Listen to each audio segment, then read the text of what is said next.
தலைவர்கள் கேமரா கொஞ்சம் பின்னாடி அண்ணா அவர் வழியையே பின்தொடர்ந்து புரட்சி தலைவர் மற்றும் புரட்சி தலைவி அம்மா அவர்களே வழியில் நானும் பயணிக்கிறேன். நாளைக்கு பசும்பொன்னில் அம்மா பிறந்த நாள் நிகழ்ச்சியில் கலந்துக்கிறேன். அதில் சில முடிவுகளை எடுக்கிறோம்.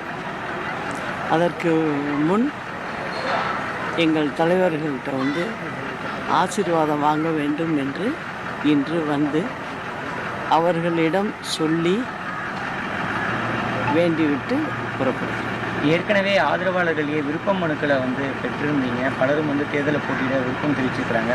நாளை கட்சி குறித்தான அறிவிப்பு வெளியாகிறதா? நோக்கி சொல்ல இருக்கிறீங்க? நாளைக்கு நீங்கள் அங்கே நிகழ்ச்சியில் கட்டாயம் கலந்துக்கணும். எல்லாரும் நிச்சயம் இன்றைக்கி அம்மாவுடைய இடத்துலன்னு சொல்கிறேன். தலைவரோட இடம், அண்ணாவுடைய இடம், அவங்களுடைய இன்னும் நம்ம மக்களுக்காக எல்லார் மனதிலையும் அவங்க இருக்காங்க. அதனால் அவங்க இடத்துலேருந்து நான் வேண்டிக்கிட்டு நாளைக்கு ஒரு நல்ல தகவலை சொல்கிறேன். அங்கே எல்லோரும் பார்க்கலாம். 2026 தேர்தலில் தனித்து போட்டியா இல்லை கூட்டணியோட போட்டியிட? அங்கே